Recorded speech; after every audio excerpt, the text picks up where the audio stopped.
Kemudian nih Mas Arya, ini kan banyak teman-teman yang baru CPNS 2021, 2019 kemarin sudah mau mengajukan pindah. Kira-kira ini di ACC enggak Mas Arya? Bersedia ditempatkan di seluruh Indonesia dan tidak pindah minimal 10 tahun Mas Arya. Atasan itu kan enggak meng-ACC ya Mas. Nah tipsnya nih biar ACC itu gimana Mas? Proses mutasi. Ini ada biayanya enggak sih Mas?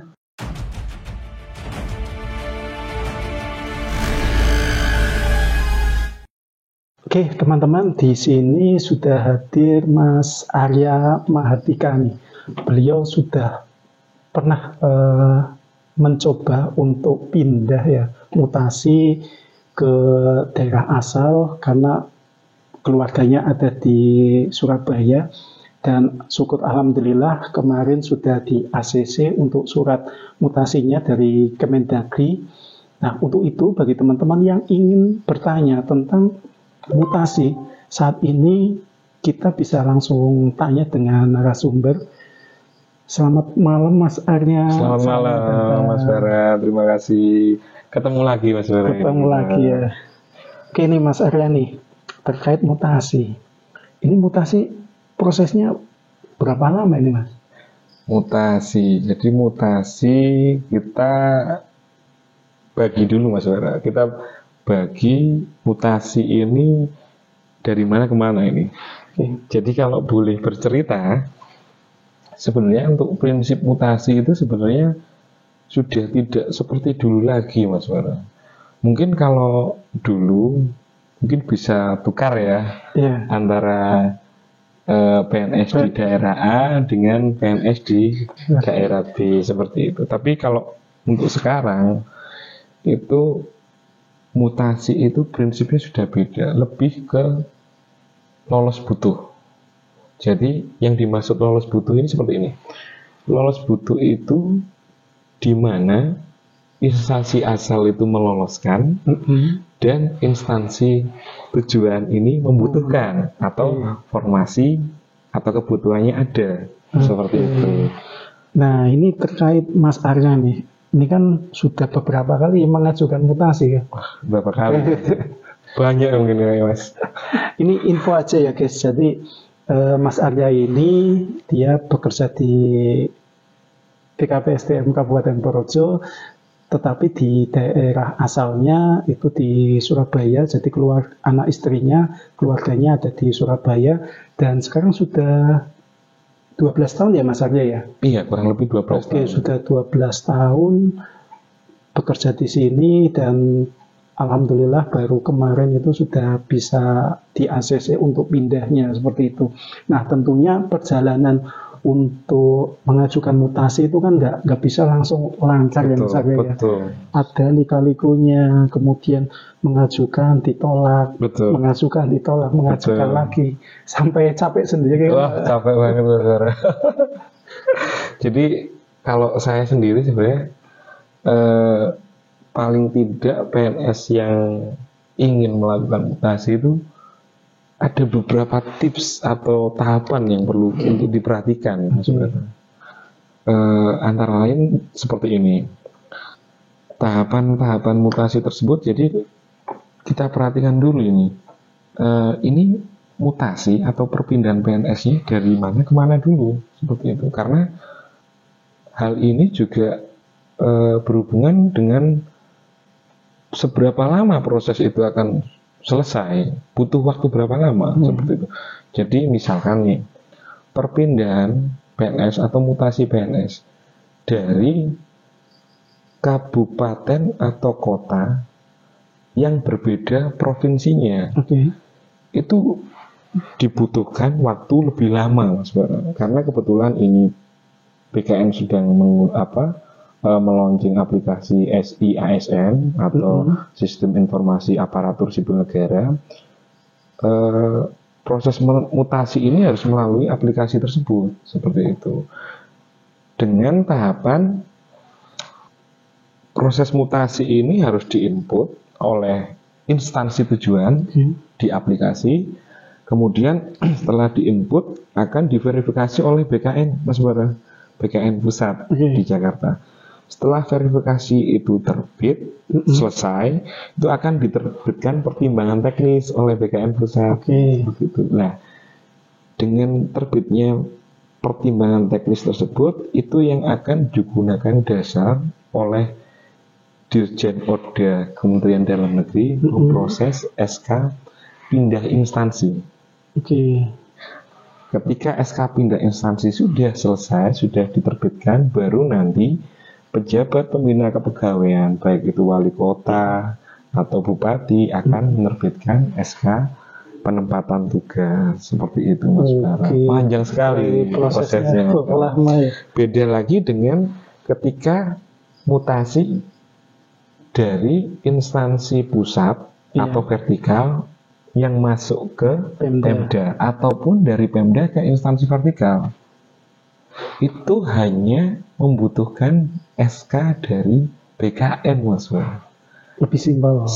Sama halnya dengan mutasi dari kabupaten atau kota, tapi masih dalam satu lingkup provinsi. Seperti itu. Satu kantrek atau satu provinsi? Satu provinsi. Iya. Kemudian nih Mas Arya, ini kan banyak teman-teman yang baru CPNS 2021, 2019 kemarin sudah mau mengajukan pindah. Kira-kira ini di ACC enggak, Mas Arya? Kalau untuk pengajuan mutasi, Pak Mas Bara, pengajuan mutasi itu biasanya di masing-masing daerah, instansi daerah ataupun instansi vertikal itu memiliki kebijakan yang berbeda-beda. Kalau untuk di instansi pusat, baik itu kementerian atau lembaga, biasanya untuk mutasi dipersyaratkan minimal 2 tahun, Mas Bara. Seperti di ketentuan peraturan pemerintah nomor 11 tahun 2017. Itu pusat ya? Iya.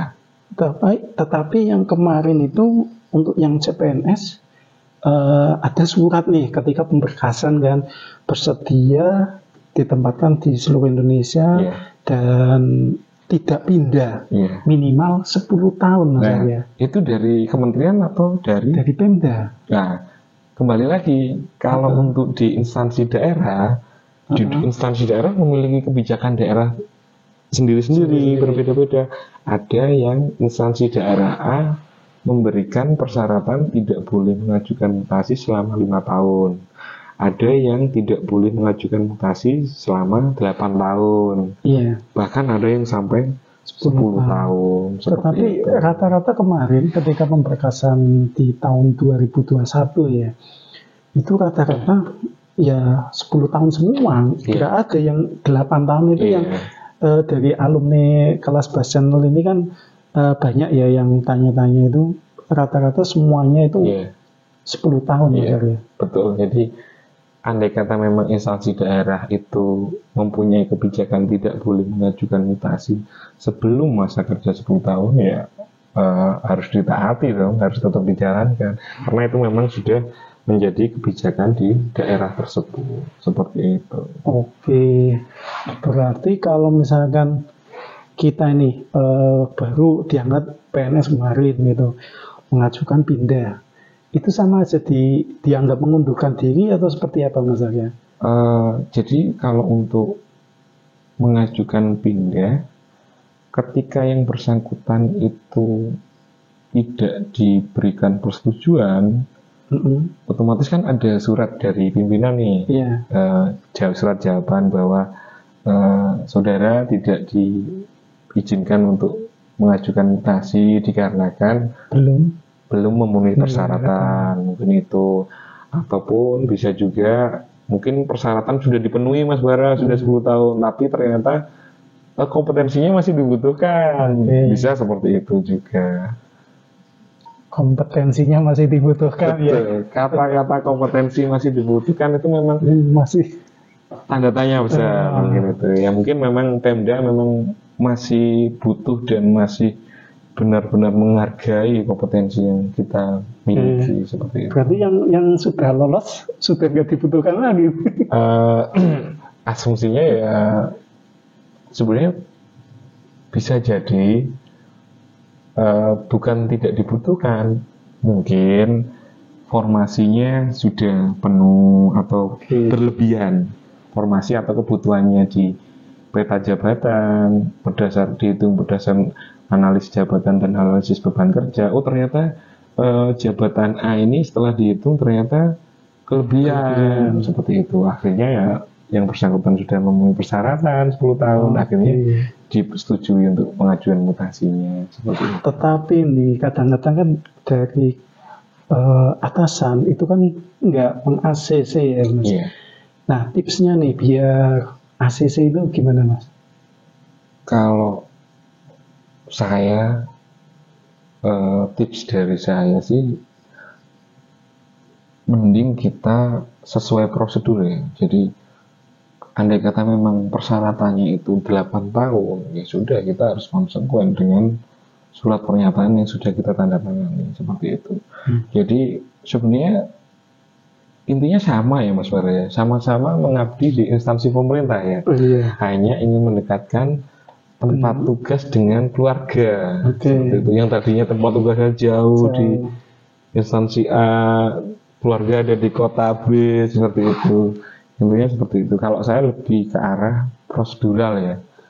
Jadi prosedurnya seperti apa, persyaratannya seperti apa ya kita penuhi, kita cukupi. Oke, saya itu pernah dengar nih tips dari teman saya yang di sana itu. Iya, gimana? Kalau misalkan baru 2 tahun jadi PNS, kemudian pengen mendekatkan dengan keluarga, ini saran dari teman saya katanya nih, mengajukan tugas belajar aja atau izin belajar yang kampusnya dekat dengan rumah seperti itu.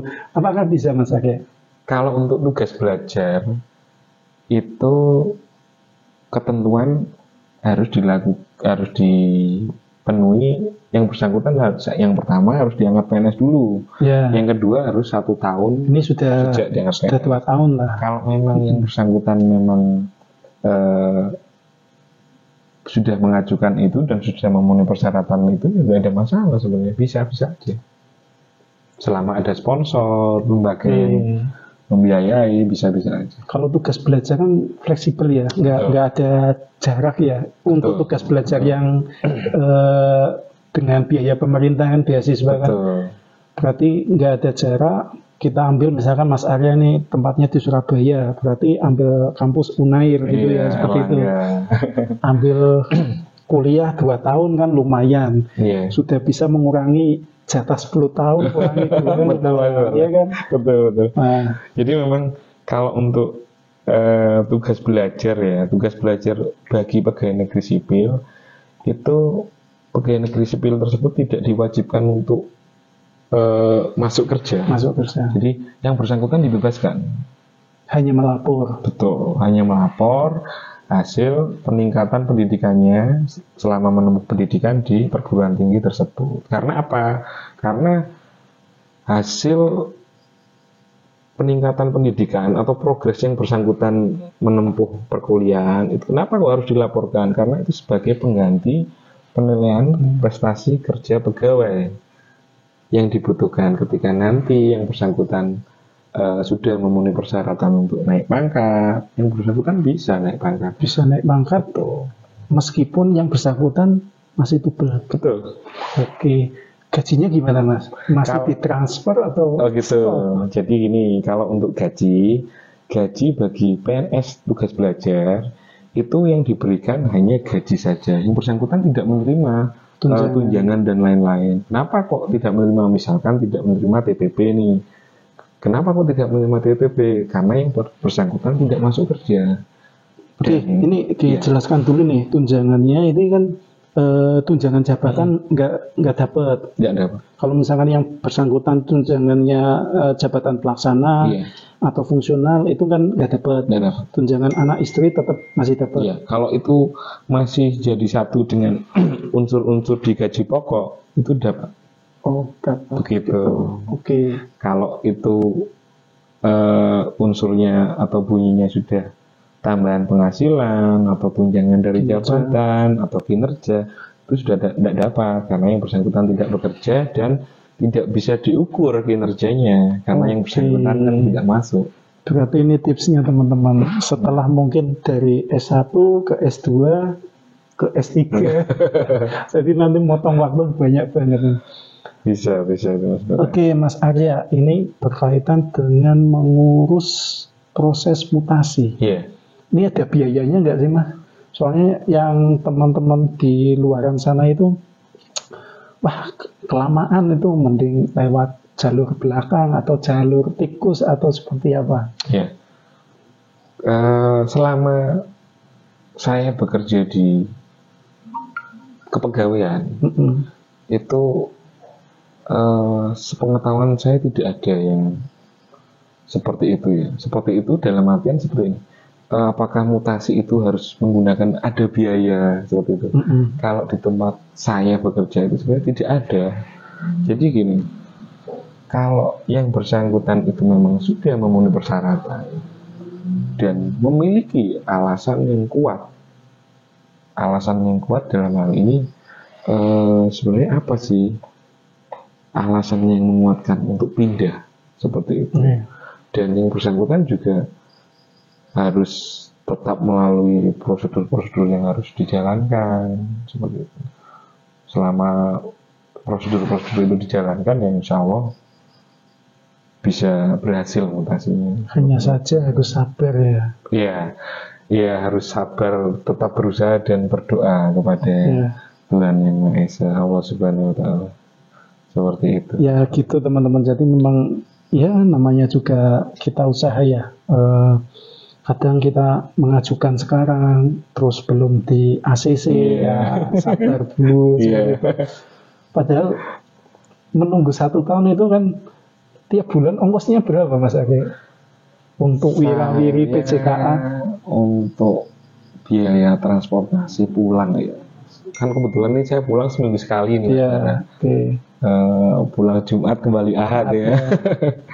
Itu ya kurang lebih sekitar 500 sampai 700 mungkin seminggu.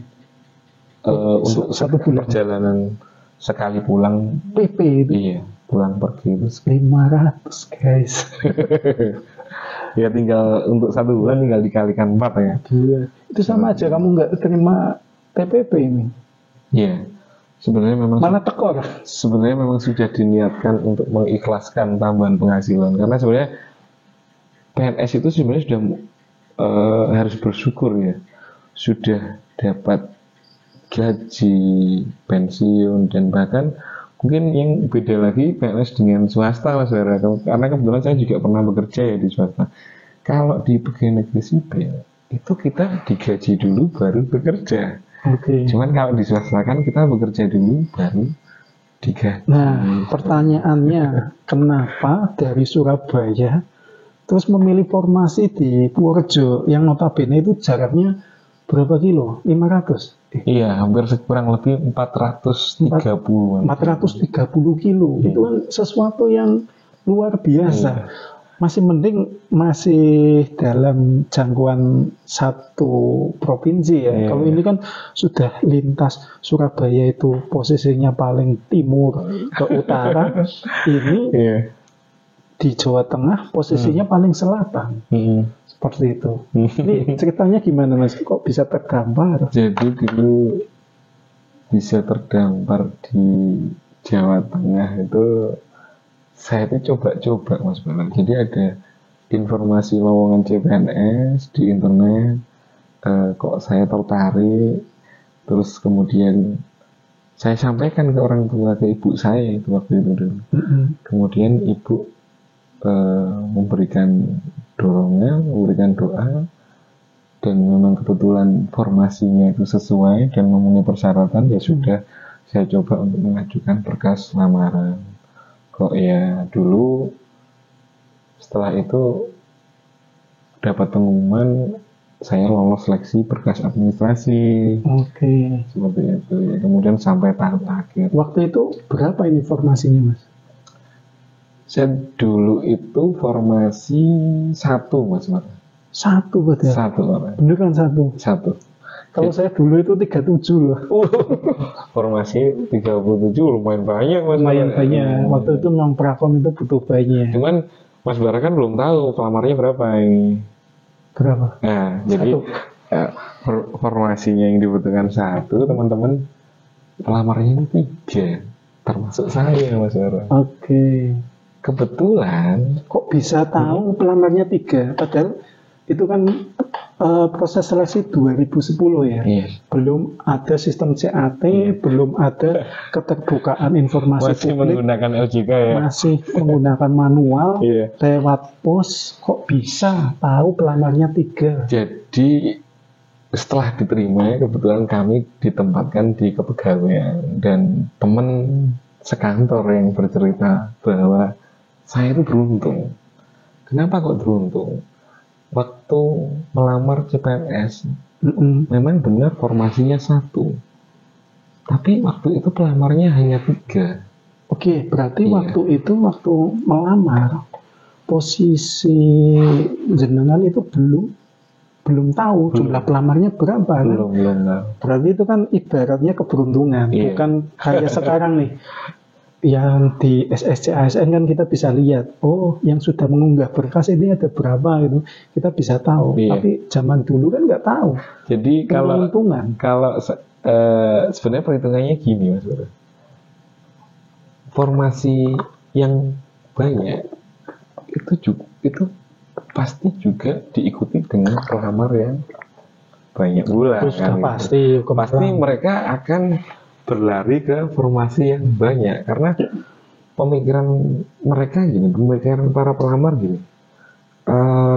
wah formasinya banyak nih, berarti peluang untuk bisa lolos, bisa keterima lebih besar nih.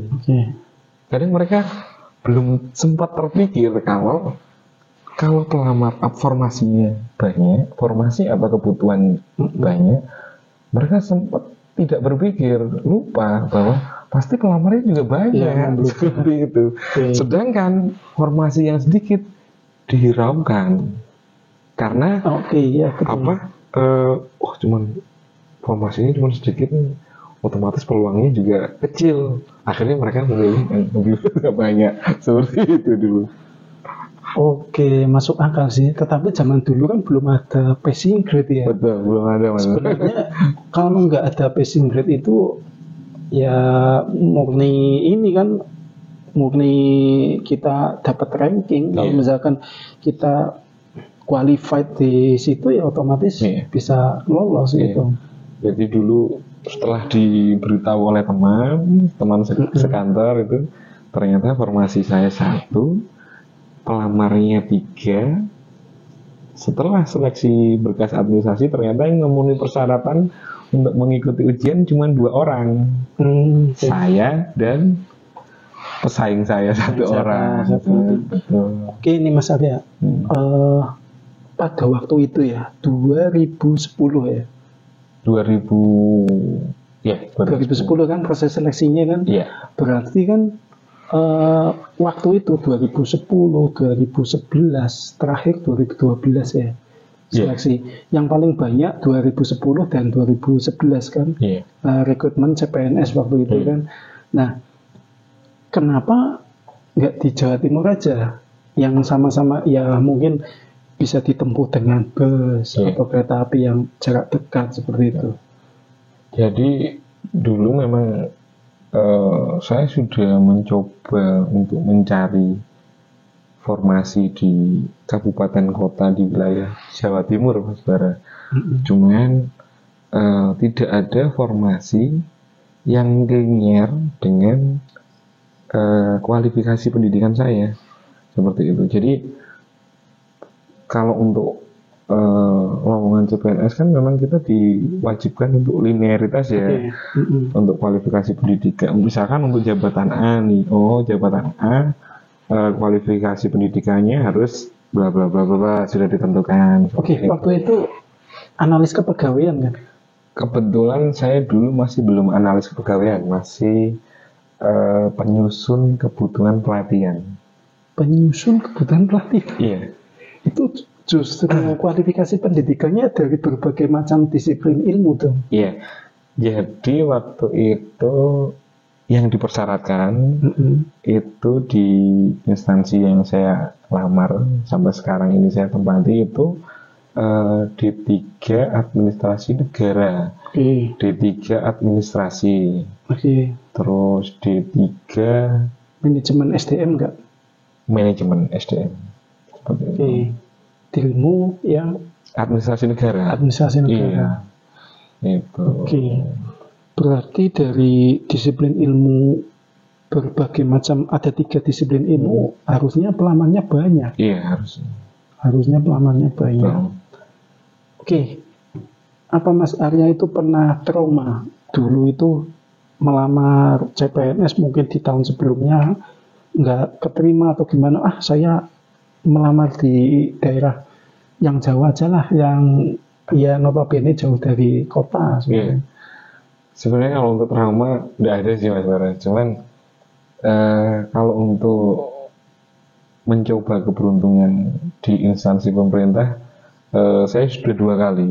Sudah 2 kali. Yang pertama dulu pernah mengajukan di pemerintah Kota Batu. Kota Batu. Betul. Itu juga. Waktu itu Batu sudah jadi kota ya? Iya. Dulunya kan kabupaten. Iya. Ya kan? Iya. Sudah jadi kota. Terus kebetulan formasi kebutuhannya untuk jabatan pemroses perizinan. Dan dengan persyaratan kualifikasi pendidikan D3 Administrasi Negara. Kebetulan memang yang dibutuhkan itu cuma 2 orang seperti itu. Jadi kemudian saya coba untuk masukkan berkas lamaran dan lolos, kemudian mengikuti tes. Ya mungkin belum beruntung, kurang beruntung. Zaman dulu nih, Mas Arya, 2009, 2010 kan belum online, belum serentak.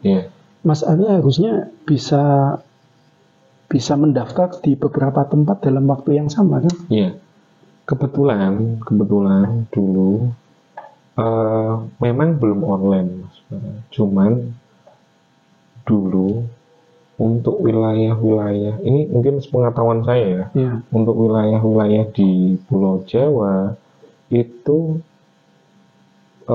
meskipun pelaksanaan tesnya belum via online, tetapi pelaksanaan tesnya itu serentak di tanggal dan hari yang sama.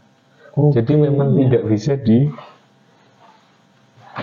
cabang atau dibagi di 2 tempat seperti itu.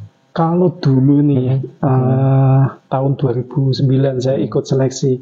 Jadi di Jawa Tengah sendiri ini ada beberapa yang tesnya mandiri, namun ada yang tesnya ikut konsorsium di provinsi seperti itu. Jadi ada beberapa kabupaten kota yang memang mengadakan tesnya mandiri. Itu. Jadi kita bisa melamar di yang mandiri maupun yang online itu yang ikut provinsi. Yang bergabung ya konsorsium provinsi itu. Ya Pak. Jadi info aja ini teman-teman. Jadi tahun 2009 saya tuh melamar sudah hampir berapa? 6 atau berapa itu. Dulu itu yang pertama Kementerian Dalam Negeri Mas Arya. Tesnya itu di Watugong Semarang. Itu gagal. BPS gagal. BPN gagal. Deptan waktu itu gagal. Terus Kabupaten Gunung Kidul itu gagal. Yang terakhir Kota Salatiga yang ke-6 ini. Pantang menyerah. Oh iya, satu lagi itu KPU. Komisi Pemilihan Umum. Yang terakhir Kota Salatiga. Jadi kalau misalkan ada teman-teman yang tes CPNS maupun tes P3K gagal, ya ini memang jalan hidupnya seperti itu ya, nggak bisa satu kali langsung tes bisa lolos. Tentunya ada perjalanannya seperti itu. Kegagalan itu hal yang biasa. Biasa. Tapi memang dari ikut tes tersebut kita bisa tahu, oh ternyata tesnya itu seperti ini. Tetapi memang seperti ini Mas Arya, dari tahun ke tahun memang soal P3K maupun soal CPNS itu bang soalnya memang diupdate terus. Iya, betul. Bang soalnya sering diupdate, beda zaman kita dulu ya Mas Arya ya. Betul. Kita belajar di internet, soalnya itu dari tahun ke tahun ya masih sama seperti Iya, itu. kurang lebih sama.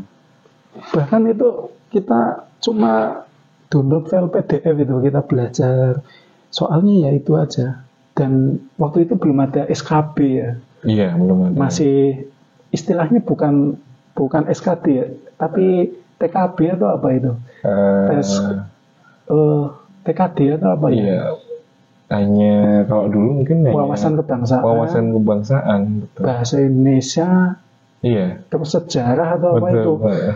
terus sama hitung-hitungan dikit ya. Iya, ada mungkin Ada matematika deret, dasar ada ya. itu seperti itu. Iya. Kalau sekarang istilahnya TIU lah. Iya, Tapi itu dikerjakan ya berapa? Cuma 2 jam atau berapa ya?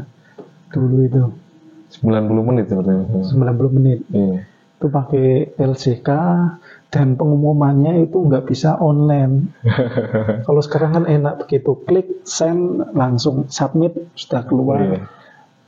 Sudah keluar nilainya dan dipantau live YouTube dari PKN. Itu enaknya sekarang, tetapi nggak enaknya persaingannya ketat. Betul. Kalau dulu kita belajar, transparasinya waktu itu masih kurang, ada delay, nggak bisa langsung, tetapi enaknya itu persaingannya masih sedikit, Iya. sehingga peluangnya jauh lebih besar seperti itu. Nah ini mungkin buat teman-teman yang nantinya akan melamar, ya kalau mau pilih tempat bekerja ya jangan jauh-jauh dari rumah ya. Betul. Nanti Ya kayak Mas Arya jadi sendiri, PJK nanti Mas. tua di jalan ya. Tua di jalan. Iya, jadi kalau melamar tipsnya berarti lintas ya tetangga kota, kabupaten aja ya Mas Arya. Kalau saya pribadi sih sebenarnya kalau masih bisa dijangkau dengan jalur darat mungkin ya masih lintas di Pulau Jawa ya, Iya. mungkin juga masih bisa ditempuh lah. Cuman ya alangkah baiknya kalau lebih dekat dengan keluarga lebih enak. Iya. Oke, gitu aja. Jadi teman-teman, buat yang nanti akan ikut tes P3K maupun seleksi CPNS, teman-teman jangan melulu, wah yang penting saya diterima. Yang penting ini peluangnya besar, kompetisinya sedikit.